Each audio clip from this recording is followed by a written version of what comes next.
circle as well. Many of you are present, some of you are had gone to have dinner or somewhere. तो कुछ लोगों को नहीं पता होगी बातें, ये वो बातें हैं जो कि हम शुरू में आपके जहनों में पुख्ता कर रहे हैं। एक काम की बात पहले बता दूं आपको, जब मैंने इस कॉलेज को शुरू किया तो 2001 में मैंने MBA भी किया, क्योंकि बिजनेस एडमिनिस्ट्रेशन ज़रूरी है किसी इदारे को चलाने के लिए। कुछ ऐसी चीज़ें थी जो कि हमें नहीं पता थी, पहले हम डॉक्टर लोग तो एडमिनिस्ट्रेशन को, मैनेजमेंट को, फाइनेंस को, अकाउंटिंग को, इकोनॉमिक्स को पढ़ने के लिए मैंने MBA दाखिला लिया और MBA किया। तो उसमें एक चीज़ जो मुझे बड़ी पसंद आई वो ये आई कि किसी भी प्रोजेक्ट के अंदर, और ये हकीकत है, किसी भी प्रोजेक्ट के अंदर सबसे अहम चीज़ जो होती है वो प्लानिंग होती है। इनएडिक्वेट प्लानिंग या बुरी प्लानिंग के साथ जो चीज़ शुरू की जाती है उसके रिजल्ट उतने अच्छे नहीं होते।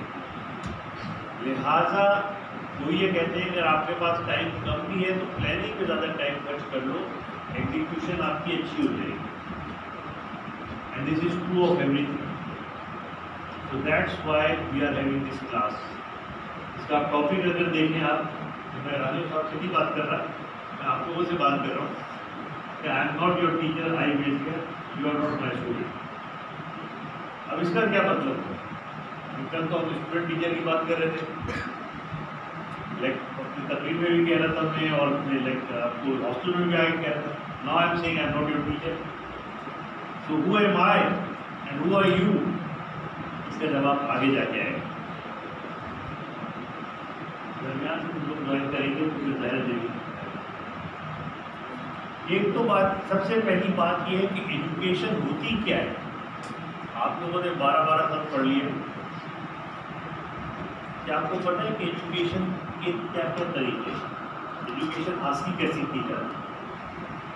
आपकी शख्सियत, इट्स नॉट ए पार्ट कि भाई ये स्कूल टाइम है, ये वो टाइम है, it's something that goes inside you completely. हर चीज़ में, चाहे वो आप घर में हो, चाहे आप मस्जिद में हो, चाहे आप क्लासरूम में हो, चाहे आप किसी पार्टी में हो, चाहे होटल में हो, हर जगह पर एजुकेशनल प्रोसेस कंटिन्यू रहता है। एक अजीब बात मैं आपको बताऊं कि studies have proved that 80 to 90% of education occur when you don't know that you are being educated. जब मैंने पढ़ी पहली दफ़ा ये बात, मैं खुद हैरान हो गई, मैंने कहा ये क्या चीज़। फिर उसके बाद एक और चीज़ इसी से मैं बता दूँ आपको, एक चीज़ होती है उसे कहते हैं नल करिकुलम। करिकुलम की बहुत सारी टाइप्स हैं, उसमें एक चीज़ है उसे कहते हैं नल करिकुलम। एक है latent curriculum. What is latent curriculum? जो लिखा नहीं जाता मगर बड़ी इंपॉर्टेंट पार्ट होती है करिकुलम। जब मैं आपको आता हूँ और एक चीज़ पढ़ाता हूँ आपको, मैडम रास्ता आगे आपको एक चीज़ पढ़ा रही होती है तो वो लिखती है कि भाई ये लेक्चर इस पर है, लेकिन सिखा के कुछ और भी जाती है। अब ये सिखाने वाले पर भी और सीखने वाले पर भी वो क्या करना है।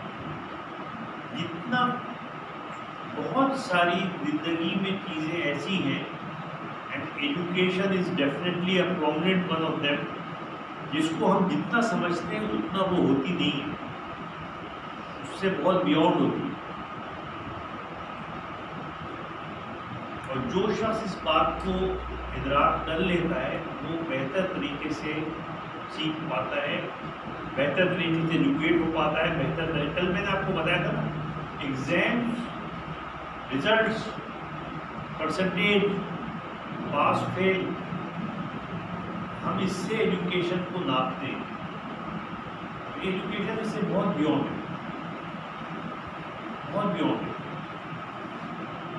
मैंने ऐसे पोजिशन होल्डर्स को देखा हुआ है जिनको देख के मैंने सोचा कि यार ये सब डॉक्टर बनेगा, और मैंने ऐसे सप्ली होल्डर्स को देखा हुआ जिनको देख के मैंने कहा ये जब डॉक्टर बनेगा तो कितना फ़ायदा पहुँचेगा। आप सिस्टम में कितना शामिल होते हैं। आज आप इस कॉलेज के स्टूडेंट हैं माशाल्लाह, ठीक है, तो अब ये कॉलेज और आप एक हो गए। Wherever you stand, you are MMC, and if you are not, तो बहुत सीरियस फ्लॉ है आपकी पर्सनैलिटी में। भले आप तो शेयर करो, आपका खाना पीना, आपका सांस लेना, आपका सोना जागना, everything should reflect that you are a student of Mohammed Medical College. Everything should reflect that, क्योंकि होता यही है ना कि आप लोग एमएमसी की इज्जत आप रिप्रेजेंट करते हैं, कोई चाहे या ना चाहे। जो आपकी कमजोरी है वो एमएमसी की कमजोरी है, जो आपकी स्ट्रेंथ है वो एमएमसी की स्ट्रेंथ है। आप मुझे किस हवाले से जानते हैं? एमएमसी के हवाले से जानते हैं। तो ये कोई ऐसी चीज़ नहीं होती। 3 डोमेन्स होती हैं एजुकेशन की। एक कहलाती है कॉग्निटिव डोमेन, एक कहलाती है साइकोमोटर स्किल्स, और एक कहलाती है अफेक्टिव डोमेन। और ये तीनों जो हैं वो बहुत बड़ी बड़ी सब्जेक्ट्स हैं, लेकिन इनका इदराक होना तो पहले ज़रूरी है। उसके इदराक में सर कॉग्निशन क्या होती है? कॉग्निशन वो होती है जिसको आप अब तक, यानी हमारे यहाँ लोग PhD भी कर जाते हैं, FCPS भी कर जाते हैं और कॉग्निटिव तक महदूद रहते हैं। और कॉग्निटिव की भी जो 6 लेवल बताया उसमें पहले या दूसरे लेवल तक जाके उससे आगे नहीं बढ़ पाते। लेकिन MMC में ये नहीं होगा। वी विल इंशाल्लाह इंश्योर कि आपकी तीनों डोमेन में हो और उसमें डीपेस्ट लेवल पे जाके आपकी अंडरस्टैंडिंग। कॉग्निटिव होता है जिसको आप, मिसाल के तौर पे मैं आपसे पूछूं कि what is the first law of Newton. आपको everything that is at rest will remain at rest, everything that is moving will continue to move in a straight line with a uniform velocity until cognition. 9th class में पढ़ा था, मुझे याद है, मुझे भी cognitive level पे मुझे भी याद, ये कॉग्निशन हो। सो व्हाट, तो ये कॉग्निशन है कि you have information about something, और उसके फिर 6 लेवल्स हैं, वो मैं आता हूँ। साइकोमीटर मोटर क्या है? आपको गाड़ी का टायर चेंज करना आता है? अच्छा, गाड़ी का टायर चेंज करते हुए आप कुछ और सोच रहे हैं तो भी चेंज कर लेंगे, या आपको बहुत सोच समझ के चेंज करना पड़ेगा? हैं? सोच समझना पड़ेगा, जोर लगाना पड़ेगा। जोर लगाना पड़ेगा या रवानी में कर लोगे? सुई में धागा डालना आता है? बड़ा सोच के अपन लगा के डालते हो या ऐसे डालते हो? ये स्किल्स है, साइकोमोटर स्किल्स है कि जिसमें आप अपने हाथ की मूवमेंट वगैरह के जरिए जो है, या बॉडी के किसी कोई स्किल आप डेवलप करते हैं। एक कारपेंटर है, वो लकड़ी काट रहा है, उसकी स्किल, बल्ब चेंज करना है, ठीक है, ये तो भाई दूसरा बल्ब आ गया। फिर वो जो बल्ब होता था, जो दिमाग में होता था, वो चेंज करना होता था, किसी को आता है, किसी को नहीं। तो टक्कर ये होता है, स्किल्स होती है, स्किल्स डेवलप करते हैं, जिसमें कि आप कैनुला लगाना है, नेज़ोगैस्ट्रिक ट्यूब डालना है, ऑपरेशन करना है, ब्लड ड्रॉ करना है किसी का, किसी को इंजेक्शन लगाना है, ब्लड प्रेशर चेक करना है। They are all examples of psychomotor skills. इसमें जो है इतना ज़हनी काम नहीं करना पड़ता, ये रिपीटिटिव काम, ये भी मेडिकल का पार्ट है, ये भी आपको करना होगा।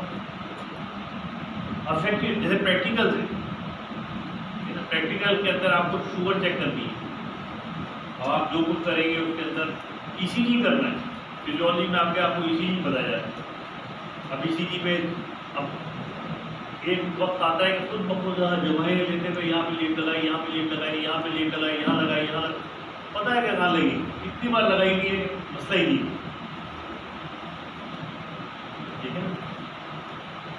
शर्ट चेंज करते हैं, बहुत सोच समझ के पहनना पड़ती है, या बस ऐसे ही करते हुए कहीं देखते हुए चला लेते हो?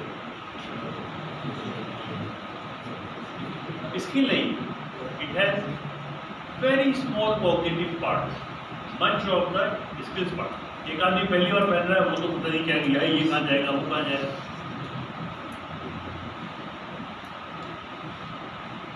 तो ये सेकंड। तीसरा affective domain, it has to do with the attitude and mindset. आपका माइंडसेट क्या है? मिसाल के तौर पर तो मैं सुबह आ रहा था, तो एक यहाँ पर ट्रक खड़ा हुआ था और यहाँ पे आके उस डिक्की वाले ने अपना रिक्शा खड़ा कर दिया था, उसके अपोजिट जगह जो थी इतनी तक की गाड़ी नहीं गुजर सकती। ड्राइवर ने मैं कभी इसको इसी चीज़ को थोड़ा सा कदम आगे करते तो किसी गाड़ी को रुक के आपको कुछ बात करने की जरूरत नहीं पड़ती। आपको पता है गाड़ी आएगी, लेकिन जब वो आएगी, रुकेगी और कहेगी, फिर आप आगे करेंगे। ऐसा क्यों? आपको पता है कि हाँ हमें ये मसला पहले होगा तो पहले क्यों नहीं? ये एटीट्यूड है। केला खाए जिनका फेंक दिया, ये एटीट्यूड है। आदमी बोलता नहीं फेंकेगा, कोई नहीं देख रहा, मुझे कोई फर्क नहीं पड़ता, फिर भी नहीं करूँगा। ये आपका एटीट्यूड है। इसको अफेक्टिव डोमेन कहते हैं। माइंडसेट और अफेक्टिव डोमेन जो है वो बनता है, that is the basic thing in education, most advance thing in education. वो बनता है जैसे मैं आपको कहता हूँ, अपने साथियों से कहता हूँ जो कि जिनके औलाद है, उनसे कहता हूँ कि यार बच्चों से जो कराना चाहते हो, सिखाना चाहते हो, वो करो भी। ये नहीं करो कि आप कर पूछ रहे हो। अब जैसे फॉर एग्जाम्पल मैं ऑपरेशन करने जा रहा हूँ, अब वहाँ सब स्टूडेंट खड़े हुए, जूनियर डॉक्टर खड़े हुए, असिस्टेंट प्रोफेसर खड़ा हुआ। छोटा सा केस है हेमोरॉइड्स का, जो कि मैं सिर्फ शर्ट चेंज करके कर सकता हूँ, मगर मैं जाके पूरा चेंज करता हूँ, कैप पहनता हूँ, मास्क पहनता हूँ, जाए वो। तो मुझसे एक प्रोफेसर ने कहा, सर ये है, आप आ जाए जल्दी से करके इसको चल जाए, क्या है? तो मैंने कहा यार ये कम वक्त तो खड़े देख रहे हैं, ये करेंगे वही जो मुझे करता हुआ देखेंगे बात। अगर मैं अकेला होता तो शायद मैं कर भी उधर, ये ना होते सब मुझे जाके अकेले में ऑपरेशन करना होता तो मैं कर भी देता। लेकिन मुझे बच्चों को वही दिखाना है जो मैं इनसे कह रहा हूँ कि करो, ताकि उन्होंने कहा कि रवि साहब तो हर केस में चेंज करते थे, बड़ा इंपॉर्टेंट है, पूरी तरह से स्टेलाइजेशन की टेक्निक वेक्निक करनी है, इन्फेक्शन हो जाएगी, तो करके दिखाना। Affective domain, mindset, your attitude towards life. आप कहते हैं ना बहुत सारी बातें। अब आप कहेंगे जैसे कि राजेश साहब बैठे हैं, कहेंगे भाई राजेश साहब जो है वो ये काम नहीं कर सकते। मिसाल के तौर पर most regular is there every day, छुट्टी हो ना हो, कोई देख रहा होता है बाकी सीट बैठे हो। तो ये फख्र की बात है कि एक आदमी, पूरी दुनिया के आदमी जो रहते हैं कि राजेश साहब तो बैठे होते हैं। This is his attitude. It's not done because somebody is looking at him, it's not done because उससे कोई फर्क पड़ेगा या पड़ेगा, बस इसको करना ही है। ये अपना, आपका अपना स्टैंडर्ड है। मिसाल के तौर पे अब आप बाहर जाते हैं, घूमते फिरते हैं, लोग देख रहे हैं तो कपड़े भी इस्त्री करते हैं, अच्छे कपड़े साफ सुथरे। लेकिन जब आप कमरे में होते, कोई नहीं देख रहा, अपना बैठे हैं, कोई घर में नहीं, अकेले हैं आप, तो आप कुछ भी कर लें। आप कहते नहीं यार। मैं जब वहाँ पे इंग्लैंड में काम शुरू किया तो रात में और खाना खा के जो बर्तन थे वो मैं मिक्स होता तो मैं उसको धो के रखता था। तो अगले रोज मुझे उसने कहा कि अगर सुबह आती है धोने वाली तो वो सुबह, मैंने कहा रात भर गंदे पड़े रहेंगे यार बर्तन में, मुझे बहुत वहशत होती कि ये इस तरह मैं कैसे छोड़। तो वो उसने बड़ा अप्रिशिएट किया। इसको काफ़ी मतलब इस बात के ज़माने में वायरल हो गए हिंदुस्तान। वो ये कह रहा था कि यार वो बुरा लगता है। तो मतलब कहने का ये कि आपके अपने स्टैंडर्ड है, मैं दूसरों की थोड़ी कह रहा हूँ। मुझे ये ख्याल कि अगर किचन में मैं गंदे बर्तन छोड़ के आया हूँ, मुझे ये ख्याल तंग कर रहा है। मैंने अपने माँ बाप से ऐसा नहीं देखा था करते हुए, मैंने अपने घर में ये नहीं सीखा था, मैं ऐसा नहीं कर सकता। This is effective doping. तो आप जब सीखेंगे तो कॉग्निशन को भी लेके चलेंगे, जो भी पढ़ेंगे आप, एनाटॉमी पढ़ें, फिजियो पढ़ें, एनाटॉमी में क्या चीज़ ज़्यादा है, फिजियो में क्या चीज़ ज़्यादा है, बायो में क्या, वो हो सकता है किसी में प्रोपोर्शन फर्क हो जाए, लेकिन आएंगी तीनों चीज़ें। There is nothing life which does not include all this three things. अब ये 1956 में एक साहब का नाम था बेंजामिन ब्लूम, उन्होंने एक टैक्सोनॉमी पेश की और उसमें उन्होंने कॉग्निशन के 6 लेवल्स बताए। It is one of the best paper ever written. Team की असल में नाम का है, लेकिन वो टीम थी उनकी, इसकी किताब आई, इसका पेपर आया, इसका आया, और उसके बाद से आज तक, आज देखें तकरीबन 70-75 साल गुजर गए, और मैं आज भी उसको एहतराम से नाम ले रहा हूँ कि यार इस आदमी ने क्या काम किया। इसने 6 लेवल बताए। सबसे पहले यहाँ से, हाँ भाई, हमारे वाली साहब का नाम क्या है? मोहम्मद खुरम इकबाल। बहुत सोच समझ के बताया, जहन पे जोर डालना पड़ा। फिर पाकिस्तान का कैपिटल क्या है? इस्लामाबाद। वॉर करना पड़ा, मुंह में आया निकल लिया। This is the lowest level of cognition. अच्छा, उसके बाद है अंडरस्टैंडिंग। मिसाल के तौर पे कैपिटल क्या होता है? सर दारुल हुकूमत। वो तो उर्दू में बता रहे हो। बड़ा शहर। होता क्या है? बड़ा शहर। क्या जरूरी चीज़ है जो कैपिटल को कैपिटल बनाती है? वज़ीर-ए-आज़म हाउस है। वज़ीर-ए-आज़म हाउस। वज़ीर-ए-आज़म ना होगा, वहाँ पे कैपिटल नहीं होगा। अमेरिका में इसका मतलब कोई कैपिटल नहीं है और वज़ीर-ए-आज़म नहीं।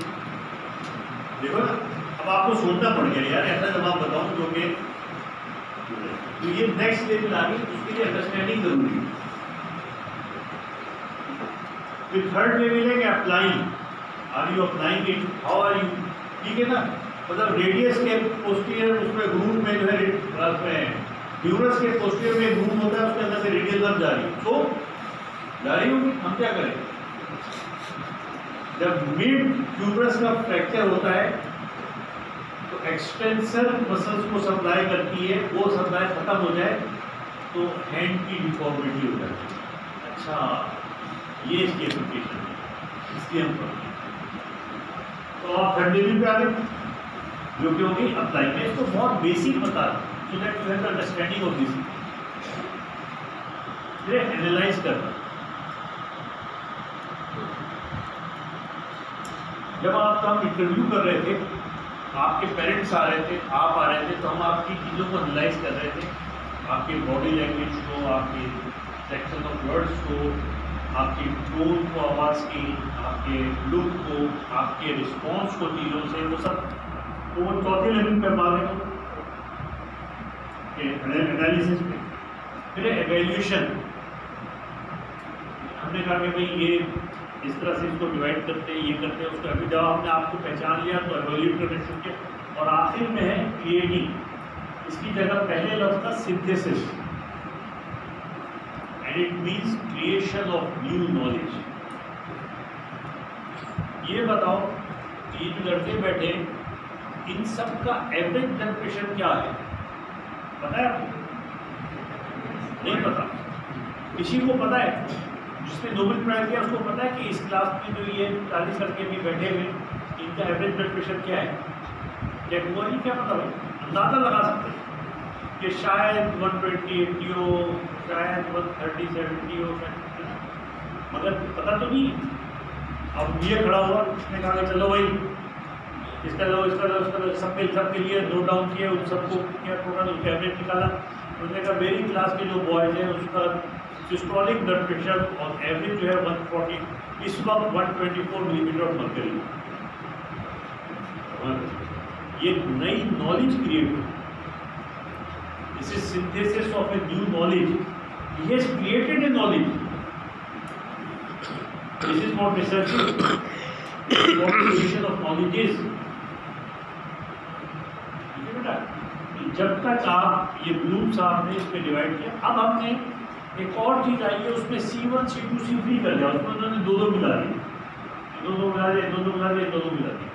तो C1 C2 C3 मेडिकल में सिंपल करने के लिए हम वही चलाते हैं। C1 का मतलब ये है कि सिंपल इंफॉर्मेशन, कैपिटल क्या है, 5 × 2 कितने होते हैं, वगैरह वगैरह। C2 जो है उसको नाम दिया डेटा इंटरप्रिटेशन। क्या डेटा तो आ गया, अब इसको इंटरप्रेट करो। पहला तो डेटा क्रिएशन, दूसरा डेटा इंटरप्रिटेशन है, डेटा इंटरप्रेट करो। अच्छा, इसका मतलब ये है कि इस क्लास में जो पहले वहाँ इस्लामाबाद के मेडिकल कॉलेज में जो ब्लड प्रेशर था लड़कों का, यहाँ के ब्लड प्रेशर उसके मुकाबले में थोड़ा सा ज़्यादा है, ये आप इंटरप्रेट करना शुरू करें। ये C2 लेवल। C3 लेवल जो है वो उसको कहते हैं प्रॉब्लम सॉल्विंग। अब आपको एक प्रॉब्लम मसला हो गया, यार इस क्लास को जो है वो कार्डियक साइकिल समझ ही नहीं आ रही, अब इसको कैसे सॉल्व करें, फलां ने पढ़ाया, उसने इस तरह पढ़ाया, फलां ने पढ़ाया उसने, अब इसको किसी नए तरीके से निकाल के करें कि इसकी प्रॉब्लम सॉल्व हो। आसान तरीके एक तरीका ये पढ़ाने का भी ये ट्राई करें, वो C3 लेवल आ गया। तो पहला लेवल जो है वो सिंपल रिकॉल है, सेकंड जो है वो डेटा इंटरप्रिटेशन है, और थर्ड जो है वो प्रॉब्लम सॉल्विंग है। तो ये कॉग्निशन को पढ़ने और समझने का, या एनाटॉमी को, फिजियो को, बायो को पढ़ने समझने का एक तरीका है। एक मिलर्स पिरामिड है, ये भी बहुत इंपॉर्टेंट चीज़ है।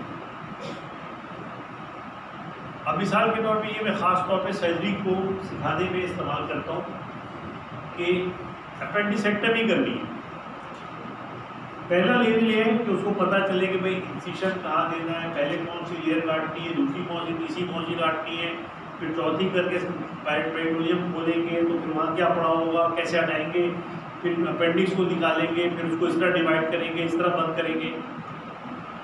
जानना पहली लेवल हो गया, इसमें ज़्यादा मैं नहीं आऊँगा, जो आप प्रैक्टिकल में। फिर नोज हाउ, ठीक है ना, यानी ये कि एक तरफ तो मैं कोई मुझे देखे करता हुआ, फिर उसके बाद खुद करे।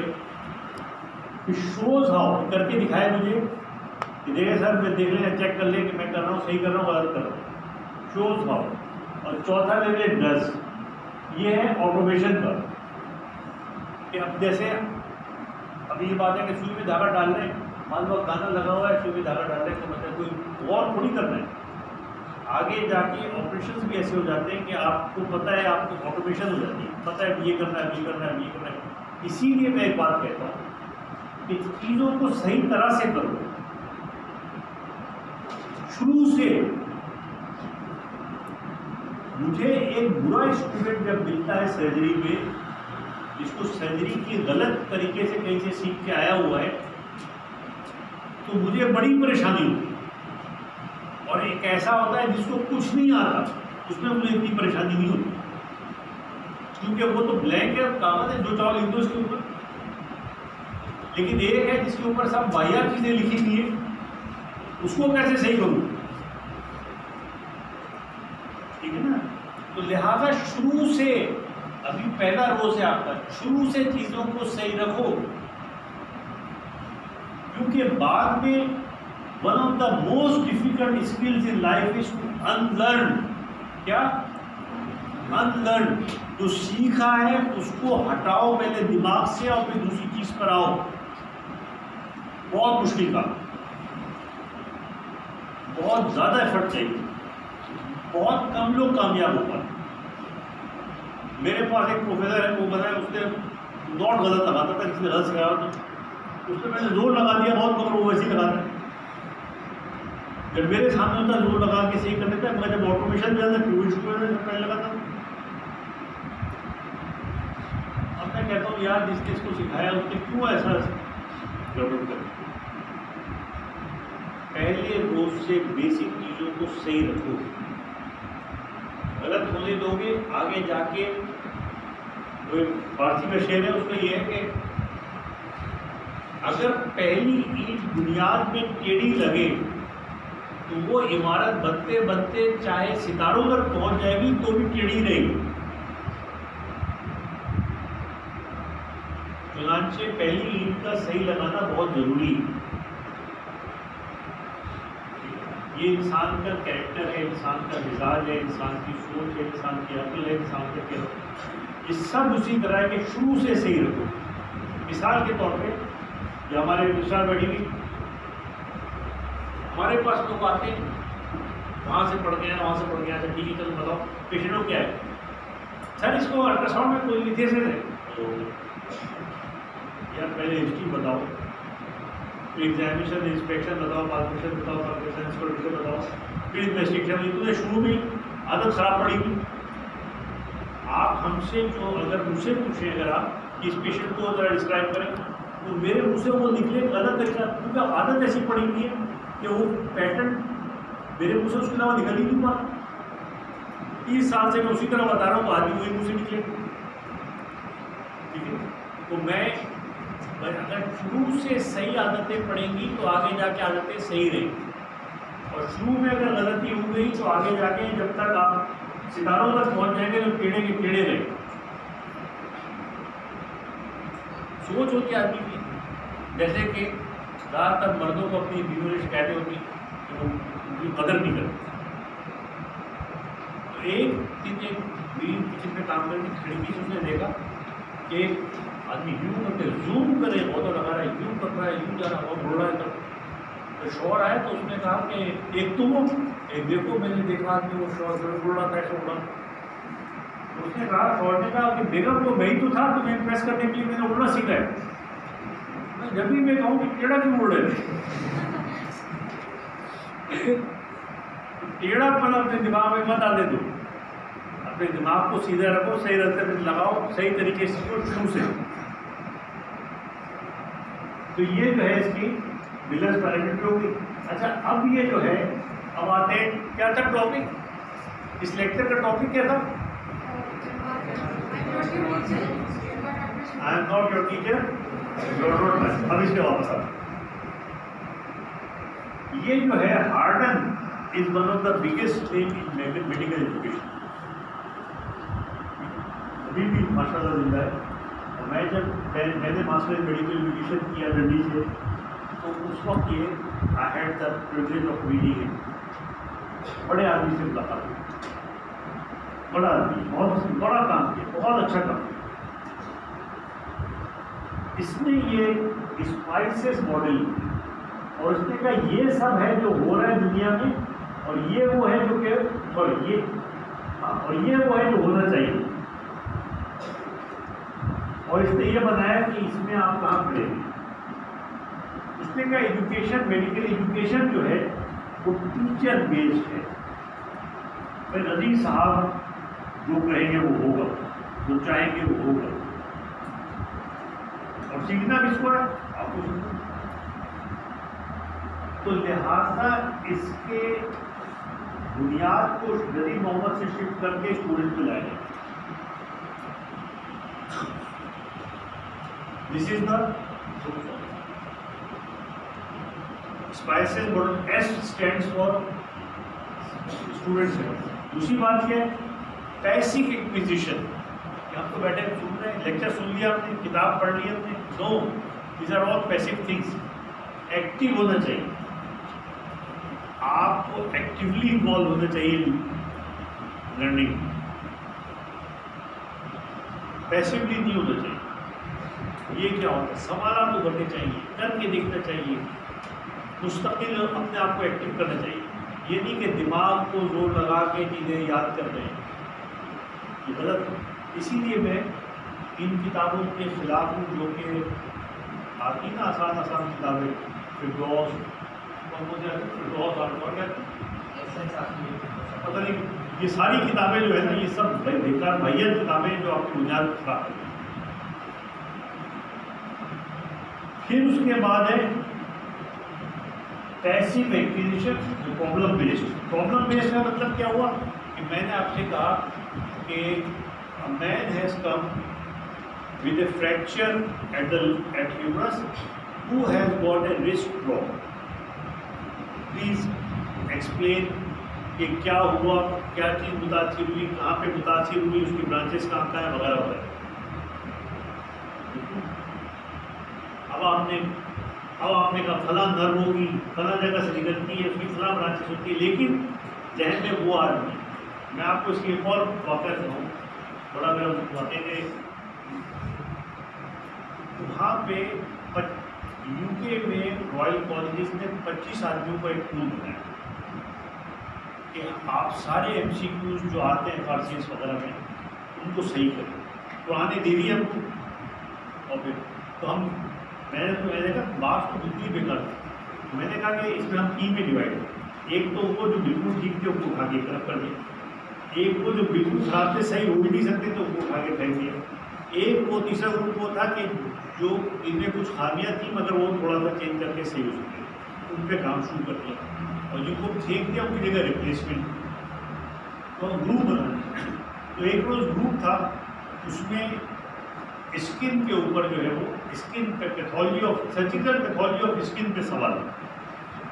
मैं पाकिस्तान से गया, जहाज हमारा थोड़ा सा लेट हो गया, वहाँ से गुजर के इधर सीधा हॉलबर्न एक जगह है वहाँ पे रॉयल कॉलेज है, उसमें पहुँचा तो वो हमारे जो बाकी साथी थे उसमें ग्रुप में जो बना रहे थे, उन्होंने कहा कि हमने 12-13 सवाल बना लिए, आप बैठ जाओ, आगे शामिल हो जाओ और उस पर साइन कर दो। तो मैंने उसको पढ़ा, तो मैंने कहा यार मैं तो उसको साइन नहीं करूँ।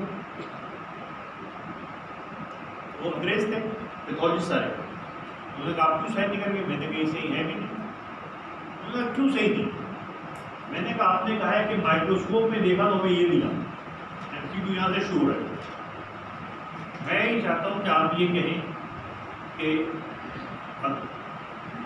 40-year-old woman came to the surgical OPD with a history of lump in the breast for 3 weeks. On examination, the lump was like this. Biopsy was taken and that showed, उसके बाद आपका शुरू कि ये निकला। उन्होंने कहा इससे क्या फ़र्क पड़ा? मैंने कहा इससे फ़र्क ये पड़ा कि आप सर्जिकल पैथोलॉजी पढ़ा रहे हैं, आप सिर्फ पैथोलॉजी नहीं पढ़ा रहे। मैं ये चाहता हूँ कि मेरा जो स्टूडेंट है वो एज ए सर्जन सोचे, मरीज से शुरू करे, हिस्ट्री से शुरू करे, माइक्रोस्कोप से ना शुरू करे। तो ये जो चीज़ है, ये आप ये देखिए, ये प्रॉब्लम बेस्ड लर्निंग है। You are given a problem and you discuss the problem. Practical problem of the patient. ये आप जैसे अब हमारे फिजियो, बायो, बायो और एनाटॉमी के लोग बैठे, सीनियर लोग बैठे, माशाल्लाह ये पढ़ाते हैं बहुत अच्छा, लेकिन ये आपको फॉर एग्जाम्पल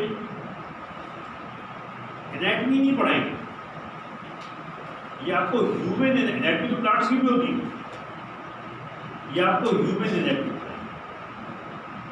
और ह्यूमन एनाटॉमी भी नहीं पढ़ाएंगे, human applied anatomy, the anatomy of human beings which are applicable to the diseases of human being. वहाँ पे ये चीज़ मिसिंग, इसलिए मैंने उसको अपडेट किया और मैंने कहा मैं लंच टाइम में बैठ के मैंने सब सही कर दिया। मैंने कहा आप अपना काम करें, उन सब जो 11-12 MCQ जो उन्होंने कर दी तो मुझे सही किए, फिर मैंने कहा मैं साइन कर, फिर उसमें साइन करने दीजिए। तो ये जो है ये प्रॉब्लम बेस्ड। तीसरा है डिसिप्लिन बेस्ड। उसने कहा डिसिप्लिन के एनाटॉमी पढ़ लो और चूज आगे तक एनाटॉमी पढ़ लो, चूज आगे तक नहीं। उन्होंने कहा कि नहीं, अब ये जो है डिसिप्लिन बेस्ड नहीं बल्कि इंटीग्रेटेड हो। इंटीग्रेटेड का मतलब ये होता है कि अगर आप सेल एनाटॉमी में पढ़ रहे हैं तो सेल फिजियोलॉजी में भी पढ़ रहे हैं, सेल जो है बायोकेमिस्ट्री में भी, सेल पैथोलॉजी में भी, तो आपके दिमाग में सेल ही घूम रहा है। तो होता भी यही है। मेरा एक दोस्त है, उसका बिजनेस है, वो मिसालें भी बिजनेस की बना के देता है। यार ये हीरो ने ये जुमला बोला तो मुझे देख के मुझे वो याद आया कि जब मैं फला चीज़ बेच रहा था तो ऐसा था, मतलब उसके दिमाग में हर बिजनेस ही घूमता रहता है, which is good because that what his life is. लेकिन उसने अपनी ज़िंदगी को, अपनी सोच को जो है वो उस तरह बना दिया। तो आपके दिमाग में सेल घूम रहा हो, फिजियो वाले आ रहे हैं तो भी आपके दिमाग में सेल घूम रहा है, वो भी वही बता रहे हैं, एक्टिव वाले आ रहे हैं वो भी बता रहे हैं, बायोकेमिस्ट्री वो भी बता रहे हैं, पैथो वाले आ रहे हैं वो भी। तो बच्चे के दिमाग उसको कैप्चर कर लेता आसानी से। तो इंटीग्रेटेड होता है। इंटीग्रेशन दो तरह की होती है, एक होती है हॉरिजॉन्टल, एक होती है वर्टिकल, मगर अब हम इसमें नहीं जाते, हम जो है इसकी बात करेंगे। आप ये समझ लें कि इंटीग्रेटेड का मतलब है कि एक थीम है, उसको पढ़ाया जा रहा है हॉस्पिटल बेस्ड के बजाय कम्युनिटी बेस्ड। ये बहुत बड़ा टॉपिक है। हमने यहाँ पे एक सर्विस शुरू की भी है, जिसके तहत हमारी 4 जो है वो मोबाइल क्लिनिक जो है वो गाँव में जाती हैं और हमारे स्टूडेंट गाँव में जा के देखते हैं, वो हमने कम्युनिटी का रखा हुआ है। स्टैंडर्डाइज की बजाय इलेक्टिव, यानी बस आप तुमको ये करना है, तुमको कि नहीं मुझे तो ये करना चाह रही हूँ। अब टीचर का काम ये है कि उसी में आपका वो फायदा निकाल ले जिस तरह से आप करना चाह रही हैं। ठीक है, तो इलेक्टिव चॉइस स्टूडेंट की बहुत जरूरी है, अपॉर्चुनिस्टिक के बजाय सिस्टमेटिक। चलिए इसके बारे में बात करेंगे। मॉड्यूल क्या होता है? मॉड्यूल के अंदर क्या होता है कि आपको एक टॉपिक लेके सारे सब्जेक्ट उस टॉपिक पे पढ़ा दिए जाते हैं। जैसे मैंने अभी सेल का एक मिसाल दी, ये छोटी मिसाल है, इसमें और भी। अब आप यहाँ पर क्या होगा, यहाँ पे 5 साल का MBBS आपको 3 में हम डिवाइड करेंगे। पहला स्पाइरल या फेज जो है वो फर्स्ट ईयर और सेकेंड ईयर का होगा, और इसमें क्या होगा, इसमें बेसिक साइंसेज 90% होगी, क्लिनिकल साइंसेज 10% होगी। So that you are aware के भाई याद एप्लीकेशन, ठीक है, यहाँ से इधर जाती है। तो हार्ट के अंदर जब फर्ज करें कि ये लेफ्ट वेंट्रिकल का 70 ml जो है each time in contact 70 ml लग रहा है, 70 ना, हार्ट जो है लेफ्ट वेंट्रिकुलर सिस्टम में 70 ml बाहर निकलता है, 70 ml निकल, तो अगर 50 रह जाए तो क्या हो जाएगा? तो ये थोड़ा चीज़ें आपके पास एप्लीकेशन आती है। सेकेंड के अंदर जो है वो थर्ड या फोर्थ ईयर में basic science 60%, clinical science 40%, third और फिफ्थ ईयर में बेसिक साइंस 20%, क्लिनिकल साइंसेज 80%। ये है आपका फोकस बोर्ड। थोड़े देर क्या हुआ, 3 मोड फर्स्ट ईयर में हमने 3 मॉड्यूल रखे तकरीबन, और ईच मॉड्यूल को हमने वीक्स में डिवाइड कर दिया है। जैसे पहला मॉड्यूल 9 वीक्स का है, हर हफ्ते का एक थीम है। अगर आप टेक्स्ट उठा के देखें तो उसमें थीम मिलेगा, और हर आपको चाहे एनाटॉमी पढ़ाने वो भी उसी थीम से बता रहे होगी, फिजियो भी होगी, बायो भी होगी, सर्जरी भी होगी, पैथो, सब उसी थीम पे होगा। We will following the theme. मतलब उसके अंदर lectures, practicals, short group teaching, small group teaching, PBL, problem based learning वगैरह। Learner will write the assignment, ये बड़ा इंपॉर्टेंट है। मंडे को जो आप पढ़ेंगे, अगर आप सुस्ती करना चाहें तो उसी वक्त बैठ के अपने रजिस्टर में नोट डालें, उसका 1 पेज 2 पेज उसकी तस्वीर लें, उसका PDF बनाएं और उसको चढ़ा दें उसके ऊपर। इसमें जो आपका पोर्टल है वो मैं आपको भी दे दूँगा। आपके बन गए सबके अपने जो ईमेल एड्रेसेस और उसके बाद से जो पासवर्ड बन गए वो उसमें डालेंगे तो उसमें चढ़ जाएंगे, तो ये हो जाएगा आपका। ये आप डालेंगे। फ्राइडे को MCQ बेस्ड टेस्ट होगा IT लैब में ऊपर 10 फ्लोर पे, वहाँ पर आपका 1:30 से 2:30 तक लड़कियों का, 2:30 से 3:30 तक लड़कों का आई टेस्ट होगा, जिसमें कि 30, 35, 40 जितने भी सवाल होंगे वो आपको वहीं पे करने होंगे। हर एक का अलग होगा। बराबर में जो बैठा हुआ है, आपके पास सवाल नंबर 1 है तो उसके पास वो सवाल नंबर 17 है, आपके पास जो A का ऑप्शन है उसके पास वो C का ऑप्शन है। तो मतलब हर एक का अगर आप देखेंगे भी तो बहुत ही, अगर 1 घंटा लगा के करेंगे तो मिल जाएगा, लेकिन टाइम लिमिटेड होगा, लिहाजा आपको तेज़ी के साथ में करना पड़ेगा। पोस्ट एक्सरसाइज, अच्छा वो हो गया। मिसाल के तौर पर 35 सवाल हैं, उसमें से आपने 20 सही किए, 15 गलत करे। अब आप पोस्ट असाइनमेंट लिखेंगे अपने रजिस्टर में, और उसके अंदर क्या करेंगे कि आप सवाल लिखेंगे, उसको बेसिक लिखेंगे, उसके बाद 3 बॉक्सेस की, ये हमने खुद रिवाइज की है FMC रिवाइज की, 3 बॉक्स की होगी। पहले में आप डालेंगे सवाल, दूसरे में लिखेंगे कि आपने क्या जवाब दिया और क्यों दिया।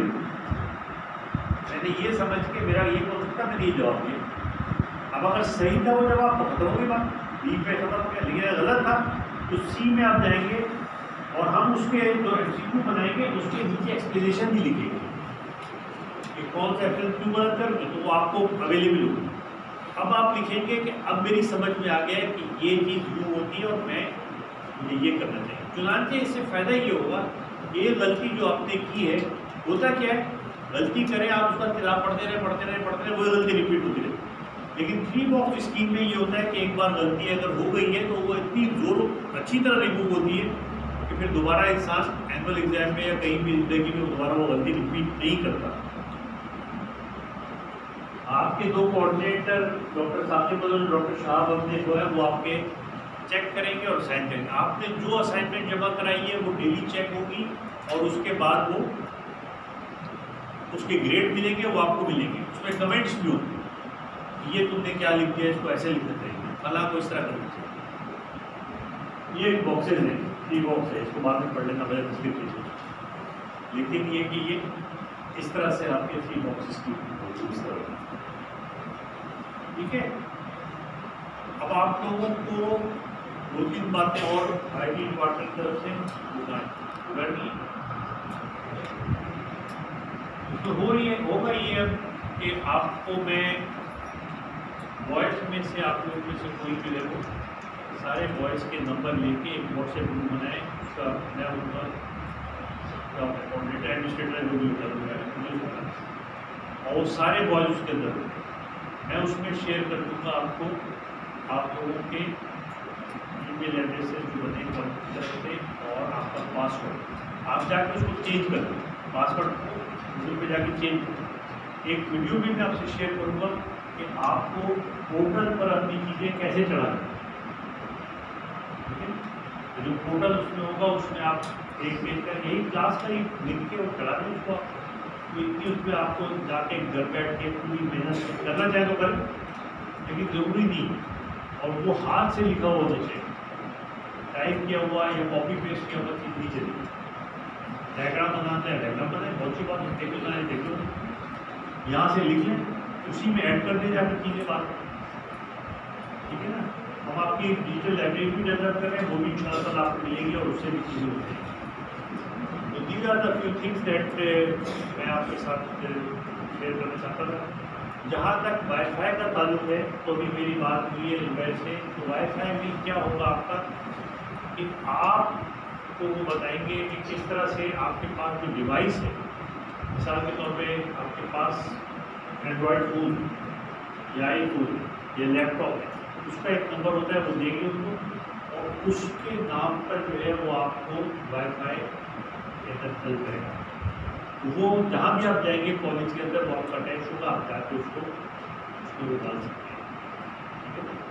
लेकिन जाहिर है कि 2 से ज़्यादा अलाउड नहीं होगा किसी को, एक आपका फ़ोन हो सकता है, एक आपका लैपटॉप हो सकता है,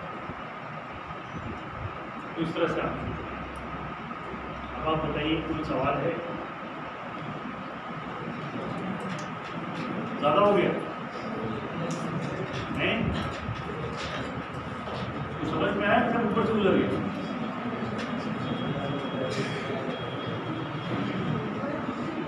ये वो चीज़ें बेटा जो कि लोग पोस्ट ग्रेजुएशन कर लेते हैं फिर भी नहीं सीखते, जो हम आपको पहले रोज सिखा रहे हैं, और इसको लेके थोड़ा थोड़ा करके जब पहले बुनियाद बन गई ना तो इस पर इंशाल्लाह आपकी चीज़ें अच्छी बनेगी और आगे चलेगी। बताओ कोई सवाल, कोई comment? So I am not your teacher, I am your facilitator. I am your facilitator, and you are not my student. You are the learner. Learner, student learner में क्या होता है? Student passive learning करता है, learner active learning करता है, और facilitator helps you in learning. Teacher अपनी लेक्चर देके चला जाता है, पीछे क्या उसको पता ही नहीं। That's why मैंने इसका ये नाम रखा कि you are not your teacher, you are not my student. चलो बेटा बताओ तुम्हें कैसा लगा, क्या समझ में आया, क्या नहीं आया? सर बेसिकली चीज़ समझ आई कि सबसे इम्पोर्टेंट चीज़ आपने पहले जो